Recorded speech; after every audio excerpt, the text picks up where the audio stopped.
남는 건 힘밖에 없어서 시골 마을에서 각종 밭일을 주도적으로 도맡아온 길수이지만 막상 남아있던 밭대기까지 늙은 노모의 수술비 때문에 팔아먹고 나니 이제 길수에게 남은 밭은 없었다.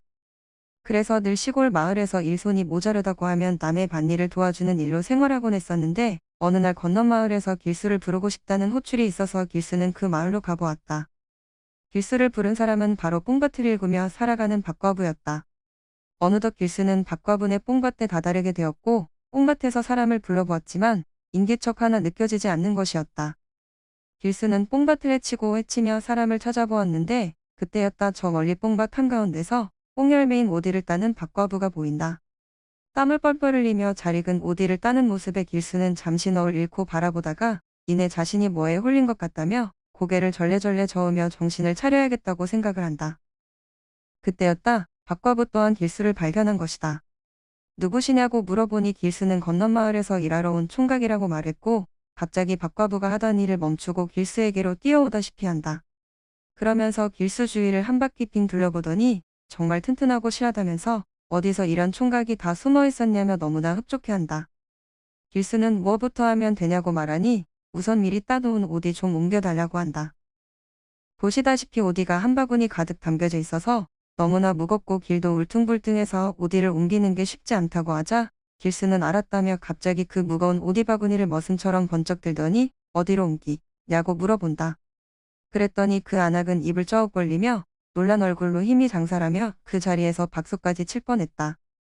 그렇게 첫날 뽕밭에서 보낸 하루의 일과가 금세 끝나고 길수는 오늘 일 끝냈으니 내일 다시 온다고 말하자 박과부가 하는 말이 일주일은 자기네 뽕밭 농사를 도와줘야 하는데 매번 그렇게 건넌 마을에서 왔다 갔다 하기 불편하고 힘들지 않냐고 말하자 길수가 조금은 그렇다고 말하니까 그럼 그러지 말고 어차피 방 하나 더 있으니 자기 집에서 일할 동안만 머무르라고 하는 것이다. 길수는 그래도 되냐고 하니까 그럼 그래도 되지 안 되겠냐며 자기가 있는 동안은 빨래며 식사며 다 책임져 줄 테니 대신에 농사일만 잘 도와달라고 말하니 길수 또한 걱정 말라고 한다. 그렇게 해서 길수는 다시 집으로 돌아가지 않고 박과분에서 일주일을 머무르며 일손을 도와주기로 했다. 다음 날이 찾아왔고 박과부는 어제와는 다르게 얼굴에 화장을 진하게 했길래 길수가 어디 가는 거냐고 물어보니 어디 가긴 어딜 가냐며 밭에 나간다고 하는 것이다. 그래서 길수가 밭에 나가는데 왜 화장을 진하게 했냐고 말하자 선크림 좀 발랐다면서 남정네가 오니까 아무리 과부인 자기이지만 좀 꾸며야 되지 않겠냐며 내심 살짝은 부끄러운 말투로 말을 하니 길수가 약간 멋쩍은 듯 헛기침을 해댄다. 밭에 나가기 전 길수에게 시골밥상으로 아침을 차려주니 길수가 길다란 총각김치를 한 손에 들고서 쌀밥과 함께 야무지게 씹어먹는다. 그걸 옆에서 지켜본 박과부는 잘도 먹는다면서 그런 길수의 모습에 흡족하면서도 반한 얼굴로 관심을 더욱 보인다. 그렇게 아침을 먹고 뽕밭에 나가서 일을 하는데 갑자기 저 멀리 박과부의 비명소리가 들려온다. 박과부와 좀 떨어져서 일을 하던 길수는 놀라서 박과부가 있는 쪽으로 달려가 보니 박과부는 뭔가에 놀란 듯 덜덜덜 떨고 있는 것이다. 그래서 뭐 때문에 그러냐고 하니 뱀이 자기 앞을 지나갔다고 말하자 길수는 어디에 뱀이 있냐고 말했고 그러자 박과부는 뱀이 지나간 곳을 손가락으로 가리키니 독사도 아닌 새끼뱀 한 마리가 뽕밭을 헤치고 지나간다. 길수는 어이없다는 듯 박과부에게 한 소리 한다. 아니 독사도 아니고 어린 새끼뱀인데 뭐가 그렇게 무섭냐며 시골에서 수없이 봐온 거 아니냐고 말하니 자기는 그래도 뱀이 싫고 무섭단다.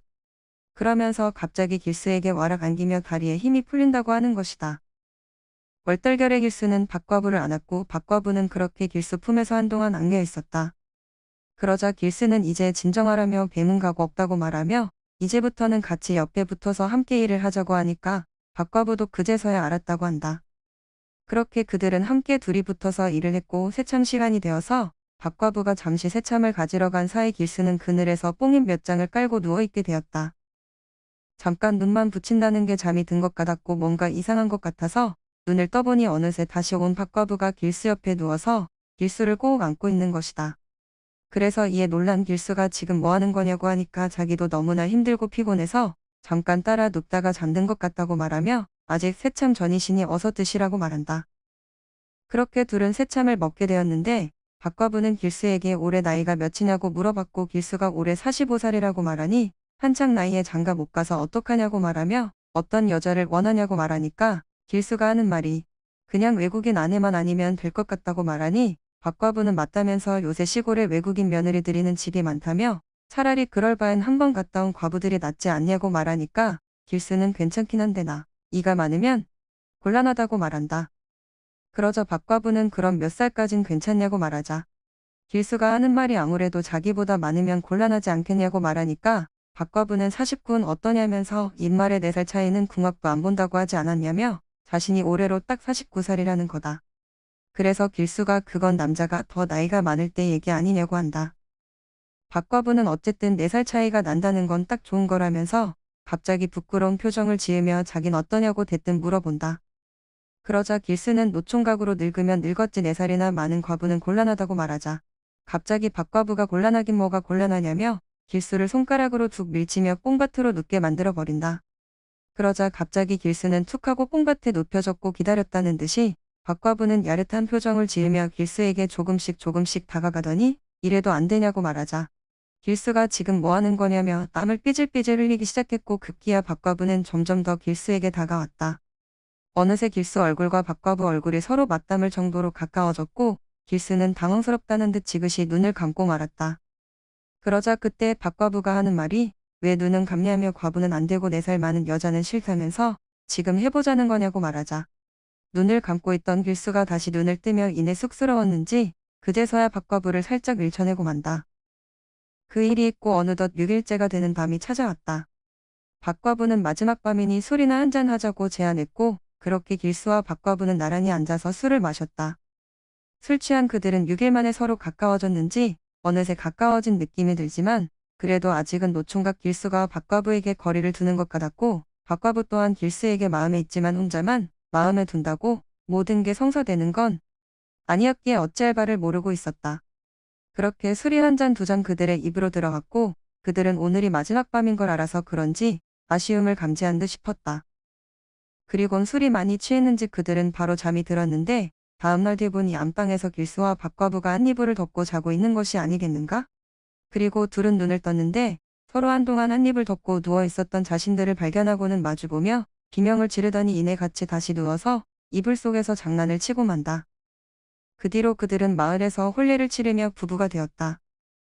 뽕밭에 잠시 일을 도와주러 온 노총각 길수와 남편을 떠나보내고 홀로 된 박과부는 둘이서 느지막이 아이 둘까지 낳고 그 마을에서 제일 가는 뽕밭을 만들었고 늘 뽕밭으로 하여금 풍년이 되었다고 한다. 역시 뽕나무가 맺어준 인연이라 그런지 이들 부부는 뽕 하나는 기똥차게 잘 딴다.